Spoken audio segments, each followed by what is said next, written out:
Yo les postos, c'est Sacha, bienvenue dans cette nouvelle vidéo Mercato et actualité du football. Et on commence avec Willian, 0€, Paris dit oui. Toujours surveillé par l'UEFA, le PSG a retrouvé une souplesse financière grâce à quelques beaux contrats de sponsoring. Toutefois, l'émir du Qatar souhaite rester prudent au Mercato.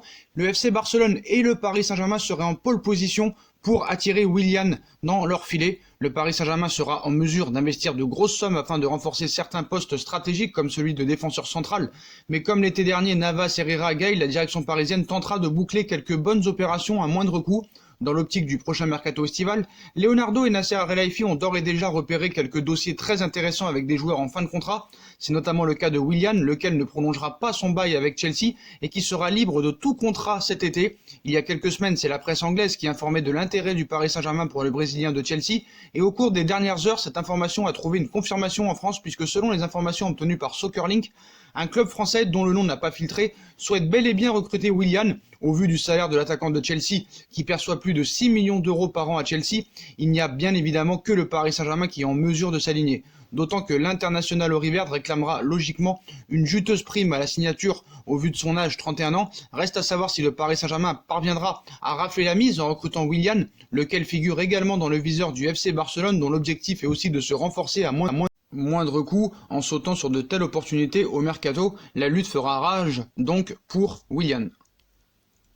Leonardo, lui, travaille activement sur le prochain mercato alors que le monde du football est à l'arrêt. Certains de ses acteurs sont toujours actifs. Sur son compte Twitter, Julien Ménard, journaliste de Téléfoot, indique que Leonardo ne chôme pas durant cette période de confinement. Le directeur sportif parisien travaille activement sur le prochain mercato des Rouges et Bleus.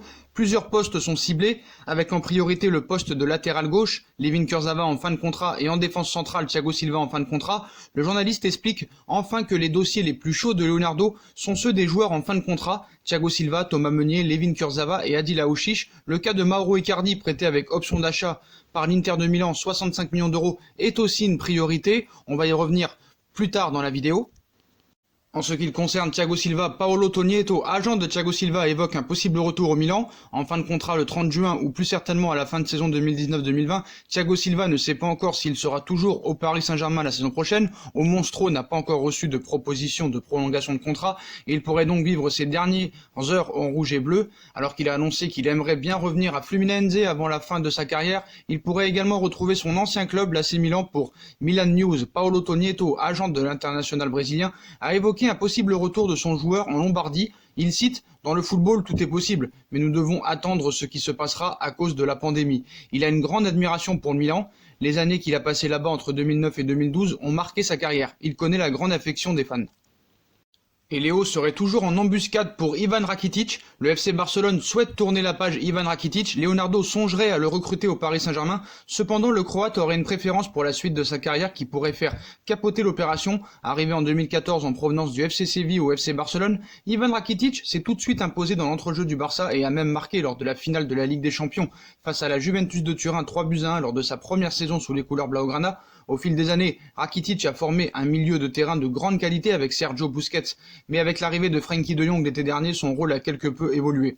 En marge du mercato estival à venir, le FC Barcelone compterait céder l'international croate. Une aubaine pour le PSG, pas forcément, le PSG reviendrait à la charge pour Rakitic, mais Sport fait un point sur le dossier Ivan Rakitic ces dernières heures. Le quotidien catalan assure qu'un départ du milieu de terrain est bel et bien d'actualité, que ce soit via un transfert ou un échange avec un autre club pour faciliter une opération, témoignant de la situation de Rakitic, joueur que Leonardo apprécierait au point de l'insérer dans l'opération avec autres joueurs. Le PSG pourrait donc tenter une approche auprès des dirigeants du Barça à l'intersaison.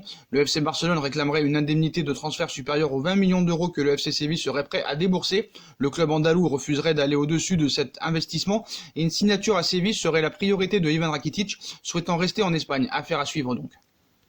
Et on passe aux choses sérieuses. Le Corriere dello Sport affirme que le Paris Saint-Germain a décidé de lever l'option d'achat pour Icardi. Depuis des jours, le Corriere dello Sport s'agite avec Mauro Icardi. L'attaquant prêté par l'Inter de Milan avec une option d'achat de 70 millions d'euros ne voulait plus rester au Paris Saint-Germain. Il avait fait savoir au club francilien qui doutait de lui. Puis il était question d'une signature à la Juventus, puis à Milan, et maintenant le PSG lève l'option.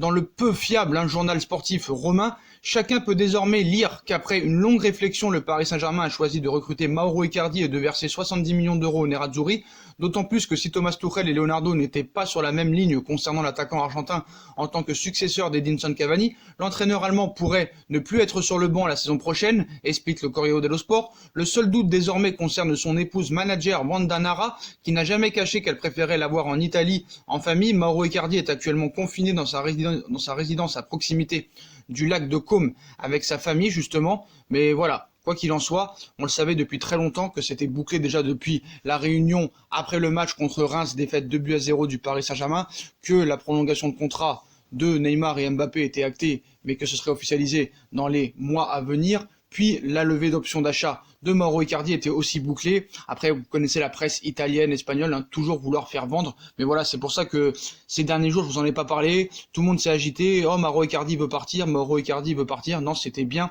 des fake news de la part du média italien. Quoi qu'il en soit, le Paris Saint-Germain va lever l'option d'achat pour Mauro Icardi et sera parisien l'année prochaine.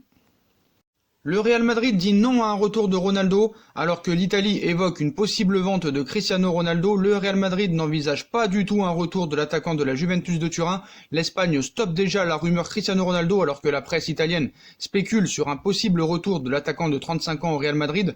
En cas de départ de la Juventus de Turin en fin de saison, le quotidien espagnol Marca assure que les chances de revoir CR7 chez les merengues sont absolument nulles.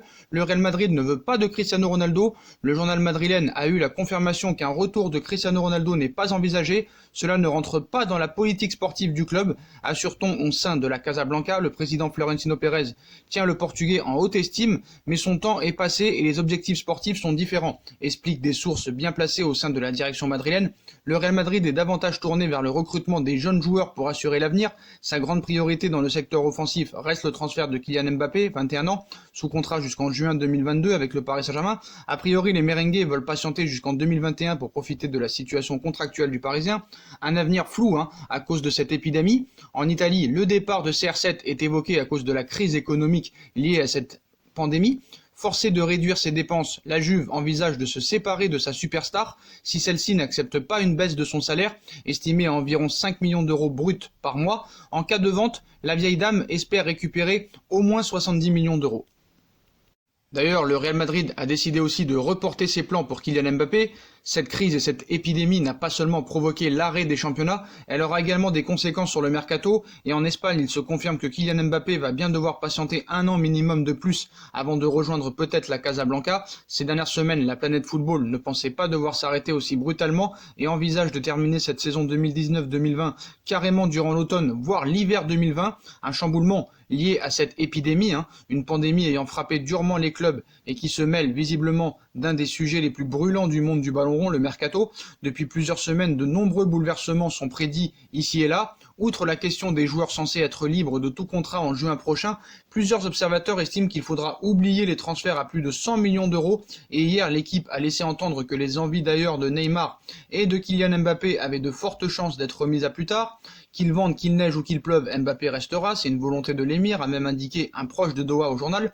Un scénario déjà envisagé, mais à cause de cette épidémie, ce mardi, AS est venu apporter la confirmation que ce dossier est bien reporté en 2021 face à cette crise et ses conséquences financières et sanitaires encore incertaines. Le Real Madrid a préféré reporter l'opération Mbappé, un choix qui n'est pas non plus une énorme surprise. En janvier dernier, la presse espagnole indiquait que la Casablanca était déjà prête à patienter un an de plus minimum pour le natif de Bondy. À l'époque, les merengues souhaitaient surtout ne pas gâcher les bonnes relations qui existent avec le Paris Saint-Germain pour une cible âgée seulement de 21 ans et comptait aussi se servir de cette stratégie pour mettre un peu plus la pression au Paris Saint-Germain. En effet, si Kylian Mbappé refuse de prolonger son contrat qui s'achève en 2022, les Rouges et Bleus seront dans l'obligation de le vendre l'an prochain, pas forcément, comme l'a révélé Nasser El-Haïfi dans un quotidien il y a quelques mois, apparemment qui n'était pas aussi vérifiable, qui souhaitait que Mbappé, quoi qu'il en soit, ne soit pas transféré avant 2022. Ça, après, on ne l'a jamais entendu de la bouche de Nasser, mais c'est ce qui se dit à Doha. Quitte à laisser partir Mbappé gratuit, Mbappé finira son contrat au Paris Saint-Germain. Et aujourd'hui, un tel scénario n'est clairement pas à exclure, même s'il a été favorisé pour des raisons moins heureuses, donc affaire à suivre bien sûr. On est obligé d'admettre que moins As essaie de trouver certaines informations crédibles pour après les divulguer dans leur journal. C'est totalement le contraire de Sport et Mundo Deportivo qui en rajoute une couche encore sur Neymar, qui invente encore des choses ce matin ignobles en disant que le PSG pourrait faire une fleur au Barça dans le dossier Neymar, alors que son futur ainsi que celui de Kylian Mbappé pourrait être remis en cause en raison de cette crise provoquée par cette épidémie. Neymar fait toujours parler en Catalogne, même quand il est dans sa luxueuse demeure brésilienne à s'entretenir physiquement en attendant la reprise de la Ligue 1. Neymar prend cher, surtout dans son pays, mais pas seulement. Hier, c'est l'ancien sélectionneur de l'équipe d'Espagne, Vicente del Bosque, qui s'y est collé. En Espagne, le numéro 10 du Paris Saint-Germain fait également parler, mais pas pour les mêmes raisons, sans surprise. C'est l'avenir de l'international Auriverde, 101 sélections et 61 buts avec la sélection brésilienne, qui alimente les débats. Pour la presse catalane, il est certain que le FC Barcelone fera tout pour rapatrier au Camp Nou l'ancien Blaugrana dont le contrat expire en juin 2022. Soit on te recrute cette année, soit l'année prochaine, c'est certain. Pouvait-on lire récemment dans les colonnes de Mundo Deportivo au sujet d'une promesse qu'aurait faite le Barça aux Parisiens, et ce n'est pas l'article publié hier par l'équipe qui est venu changer la donne du côté des médias catalans, des facilités de paiement accordées pour la presse catalane. L'information dévoilée hier par le quotidien sportif français n'est aucunement remise en cause, sauf que pour les médias locaux, le joueur qui sera impossible à faire bouger de Paris, c'est Kylian Mbappé, et pas Neymar. Un constat qui se base toujours en grande partie sur ce qu'il s'est passé durant l'été 2019, quand Leonardo avait fait savoir que le Paris Saint-Germain était disposé à lâcher Neymar en échange d'un bon prix. Apparemment, ils ne savent pas ce que c'est la communication. Depuis, plusieurs versions circulent et aujourd'hui, Sport lâche une petite bombe, encore une fois, qui ne manquera pas de faire réagir les supporters du Paris Saint-Germain. À l'heure où la presse madrilène évoque un renfort de l'offensive du Real Madrid pour Kylian Mbappé peut-être l'été prochain, le journal Pro-Barça assure que les décideurs franciliens seraient disposés à vendre Neymar au culé, tout en acceptant un paiement différé et étalé dans le temps. Bien sûr, Noël est bientôt fini, non, pas encore pour le Barça. De quoi étonner quand on sait que ce n'est pas vraiment l'amour fou entre les deux clubs, mais pour Sport, l'essentiel est là. Le PSG a clairement fait passer le message qu'il est prêt à négocier pour Neymar. Donc, Sport et Mundo Deportivo, nous ferons toujours rire et ça va être bien rigoler. Ils vont bien nous faire rigoler encore cet été en inventant tout et n'importe quoi, bien sûr. D'ailleurs, Neymar est revenu sur son double calvaire au Paris Saint-Germain après les blessures. Il s'est confessé. Depuis qu'il a signé au Paris Saint-Germain en 2017, Neymar a souvent été blessé et il ne cache pas que cela l'a doublement pénalisé physiquement et moralement. Joie de donner, plaisir de recevoir. Longtemps, Neymar a échappé aux blessures, mais en rejoignant le Paris Saint-Germain lors du célèbre Mercato 2017, le Brésilien n'a pas été gâté, notamment jusqu'en 2019 en enchaînant quelques arrêts à la case infirmerie et même chirurgie. Cette saison, l'attaquant du Paris Saint-Germain et de la Seleção est moins touché et cela se ressent sur ses performances avec Paris, ce dont les supporters ne peuvent que se féliciter. Interrogé dans Vogue Homme Arabie, Neymar ne cache pas que ses soucis physiques répétés au Paris Saint-Germain ont fini par lui ruiner aussi le moral, car chaque arrêt était très mal vécu pour l'ancien Barcelonais. Neymar avoue avoir réellement gambergé lorsqu'il devait laisser le Paris Saint-Germain pour se soigner et que forcément cela n'était pas bon pour retrouver le meilleur niveau. Il cite « Il n'y a rien de pire pour un sportif professionnel qu'une blessure. J'en ai subi ces 2 dernières saisons et j'ai eu de nombreux moments de remise en question. J'ai vraiment souffert. La moitié du succès d'un athlète est l'esprit. Si l'esprit est bon, le jeu devient naturellement plus fluide », fait remarquer le joueur brésilien du Paris Saint-Germain qui, lors de ses premières saisons en France, qui avait manqué en début d'année au moment où le Paris Saint-Germain abordait les 8e de finale de la Ligue des Champions, cette année, malgré une grosse frayeur avant d'aller au Borussia Dortmund, Neymar avait fait tout de même retrouver ses qualités pour le match retour, jouant un rôle décisif dans la qualification pour les quarts de finale de C1, qu'il avait marqué au match aller et au match retour. On espère désormais que la pause imposée par l'épidémie ne changera pas la donne pour un Neymar qui semble bosser très fort physiquement pendant son confinement au Brésil. Voilà les postos, voilà pour toutes les infos mercato et actualités du football. Et la plus importante de ce jour, c'est la levée d'options d'achat pour Mauro Icardi. Paris va bien donner les 65 millions d'euros à l'Inter de Milan et Mauro Icardi sera officiellement parisien l'été prochain. Puis comme d'habitude, dites-moi en commentaire ce que vous en pensez. Je compte sur vous pour bombarder la barre de like, on partage, on commente, on s'abonne, on active la petite cloche pour être tenu au courant des vidéos qui vont sortir. On nous rejoint sur nos différents réseaux sociaux, Instagram, Facebook, Snapchat, Twitter, ainsi que sur Utip si vous voulez aider à faire évoluer la chaîne en regardant les pubs gratuitement ou en faisant un petit don. N'hésitez pas aussi à vous abonner à ma 2e chaîne YouTube No Feeling qui sera en lien en description. Puis n'oubliez pas moins 10% avec le code promo Sacha Benita 10 pour les coques de téléphone Naokes. Voilà, vous pouvez personnaliser votre coque de téléphone en choisissant le club de vos choix. le nom et prénom que vous voulez, ainsi le nom de joueur que vous voulez, voilà, moins 10% avec le code promo Sacha Benita 10 sur les coques de téléphone Naokes. Voilà les postos, on se retrouve plus tard pour une nouvelle vidéo, je compte sur vous pour liker un maximum, et surtout prenez soin de vous les potos, et on se retrouve dans une prochaine vidéo. Tchuss.